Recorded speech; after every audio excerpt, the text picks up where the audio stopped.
নমস্কার, আমি তিথি মিস্ত্রি। আমি একটি কবিতা আবৃত্তি করছি। কবি অপূর্ব দত্তর লেখা বাংলাটা। অ্যানুয়ালি রেজাল্ট হাতে বাড়ি ফিরেছে। মা, কোন পেপারে কত নাম্বার পেলে? হিস্ট্রিতে মাপ 84, ম্যাথে 90। মা বল, ফ্যান্টাস্টিক, জাস্ট লাইক। সায়েন্সে দ্যাট নট only 60, ইংরাজিতে 92, অলকেটের 5, জিওগ্রাফি পেপারে তো 100-এ 100, ডুবিয়ে দিল বেঙ্গলি। Very good. ছেলের মাথায় হাত রেখে মা ঠোঁট পিকিয়ে বলে, নেভার। বেঙ্গলিটা না শিখলেও চলে।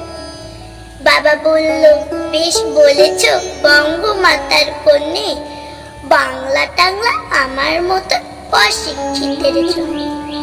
বিদ্যাসাগর, রবীন্দ্রনাথ, নেহাত ছিলেন বোকা, না হলে কেউ শখ করে হয় বাংলা বইয়ের পোকা।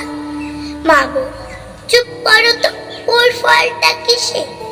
স্কুলে কেন বেঙ্গলিটা পড়ায় না ইংলিশে? নমস্কার।